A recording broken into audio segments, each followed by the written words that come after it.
Саламатсыздар ма балалар? Бүгін біз 3-ші сыныптың қазақ тілінің 80-ші сабағын өтетін боламыз. Балалар, біздің арнамызға міндетті түрде подписаться батырмасын басып жазылып алыңдар. Себебі біздің арнамыздан балалар қазақ тілінен басқа математика сабақтарын тегін оқып, үй жұмыстарыңды жасап, түсінбеген сабақтарыңды, тақырыптарыңды қарап, бізбен бірге орындай аласыңдар. Енді балалар, бүгінгі сабағымызды бастайық. 56-шы жаттығу өлеңді түсініп оқы дейді. Үйрену. Ұзын құйрық инелік, инелікке тимелік. Тікұшақты жасадық, инеліктен үйреніп. Суда жүзген балықты бақыладық байыпты. Соған қарап жасадық біз сүңгуір қайықты. Аққұманың оттағы бүлкілдейді қақпағы. Соған қарап белгілі паровозды тапқаны. Аяз шебер суретші салада сем суретті. Терезені оюлап, өрнектеуді үйретті. Абдырахман Асылбековтен дейді. Енді балалар, мына сұрақтарға жауап беруге астында берілген сұрақтарға жауап бер дейді. Бірінші, ғарышқа ұшу қалай пайда болды? Екінші, адам қайықты қалай ойлап тапты? Үшінші, бу мәшинесін қалай дүниеге келді? Келесі тапсырмасы. Адам табиғат құбылыстарынан тағы нені үйренуі мүмкін екенін топта талқыла дейді. Одан кейін өлеңнен тәуелдеулі сөзді тап дейді. Сол сөзді үш жақта жекеше көпше түрде тәуелдеп жаз дейді. Енді балалар, бірінші сұрақтарға жауап бер тапсырмасын орындайық. Бірінші сұрақ бізде балалар, ғарышқа ұшу қалай пайда болды дейді. Енді балалар, бұл бірінші адамдар ғарышқа итті жіберген. Одан кейін ит аман сау келгенде адамдар да ғарышқа ұша бастаған екен. Екінші сұрақ, адам қайықты қалай ойлап тапты дейді. Енді бұл балалар, қайықты адамдар суда жүзетін балыққа қарап ойлап тапқан екен. Үшінші сұрақ, бу мәшинесі қалай дүниеге келді дейді. Бу мәшинесін балалар бізде аққұманың бүкілдеген қақпағына қарап шығарған екен. Солай бу мәшинесі дүниеге келген екен. Келесі, адам табиғат құбылыстарынан тағы нені үйренуі мүмкін екенін топта талқыла дейді. Енді балалар, өздерің білетіндей, адамдар құсқа қарап, ұшақты, инелікке қарап тікұшақты шығарғанын білесіңдер. Сол сияқты адамдар көптеген басқа да заттарға қарап, көп нәрсе, табиғатқа қарап, көптеген нәрселерді шығара алады. Яғни адамның мына фантазиясына шек жоқ, былайша айтқанда. Келесі, өлеңнен тәуелдеулі сөзді тап, сол сөзді үш жақта жекеше және көпше түрде тәуелдеп жаз дейді. Бұл сөз бізде балалар қақпақ сөзі, қақпағы сөзі.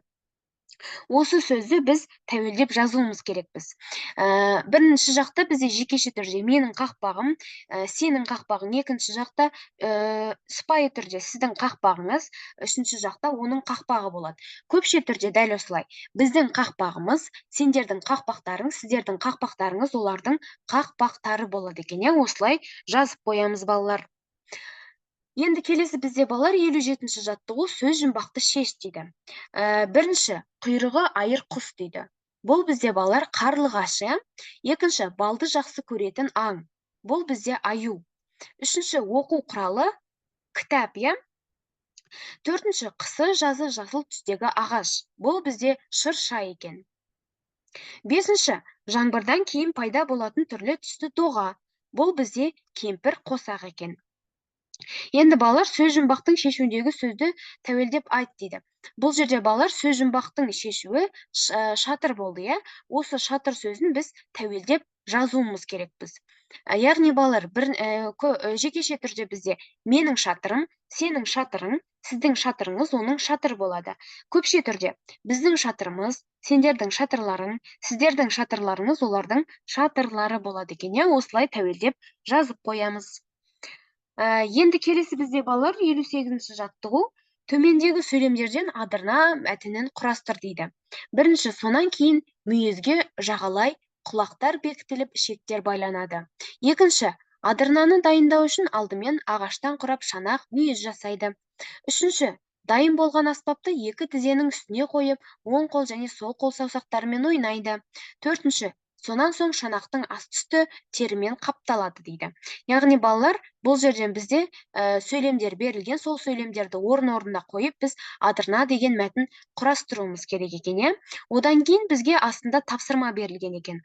Алдымен, сонан кейін, сонан соң ақырында сөздерін пайдаланып, зат есімді талдау үшін не істеймін тақырыбында 7-8 сөйлемнен тұратын мәтін құрастыр дейді.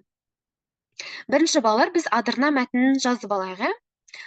Адырна. Адырнаны дайындау үшін алдымен ағаштан құрап шанақ, мүйіз жасайды. Сонан кейін мүйізге жағалай құлақтар бекітіліп, ішектер байланады. Сонан соң шанақтың асты терімен қапталады. Дайын болған аспапты екі тізенің үстіне қойып, оң қол және сол қол саусақтарымен ойнайды. Осылай балалар дәптерге көшіріп жазып аламыз. Енді балалар бізге алдымен, сонан кейін, сонан соң, ақырында сөздерін пайдаланып, зат есімді талдау үшін не істеймін тақырыбында 7-8 сөйлемнен тұратын мәтін құрастыр дейді. Мысалы, балалар, зат есімді талдау үшін не істеймін? Алдымен сөзге сұрақ қоямын. Сонан кейін сөздің түбірін тауып аламын. Сонан соң қосымшаларын белгілеймін. Сонан соң жалпы немесе жалқы есім екенін анықтап, негізгі және туынды түбірлерін табамын. Ақырында зат есім толықтай талданады. Осылай балалар, сендер талдап жасасаңдар болады. Осылай балалар мәтінді көшіріп жазып алыңдар. Келесі бізде балалар 59-шы жаттығу берілген тақырыптың біреуімен хабарлама жаз дейді. Бірінші тақырып зат есім туралы не білдім? Екінші тақырып бізде сөйлеуімізде зат есім қандай рөл атқарады? Бұл жерде мен балалар сөйлеуімізде зат есім қандай рөл атқарады деген екінші тақырыпты алдым. Және де мынандай мен мәтін құрастырып жаздым. Яғни бұл бізде хабарлама болады, е? Сөйлеуімізде зат есім қандай рөл атқарады? Зат есім заттың атын білдіргендіктен, ол әрқашан сөйлегенде маңызды рөл атқарады. Күнделікті өмірде кездесетін әдеттегі жай нәрселерді ғана емес, табиғат пен қоғамдық өмірдегі ұшырасатын әр алуан құбылыстар мен оқиғаларды, ұғымдар мен түсініктерді де қамтиды. Кім деген грамматикалық сұраққа жауап беретін зат есімдерге жалпы адам атаулары кіреді. Не деген грамматикалық сұрақ әдетте адамнан өзге барлық жан жануарлардың және күллі заттар мен нәрселердің атауларына қойылады дейді. Яғни, осылай балалар хабарлама жазып қойсаңдар болады. Балалар, осымен біздің бүгінгі сабағымыз аяқталды. Міндетті түрде подписация батырмасын басып, біздің арнамызға жазылуды ұмытпаңдар. Біздің арнамыздан қазақ тілі математика сабақтарын тегін оқып, үй жұмыстарыңды жасап, түсінбеген тақырыптарыңды қарап, менімен бірге түсініп алсаңдар болады. Балалар, келесі кездескенше сау саламатта болыңдар.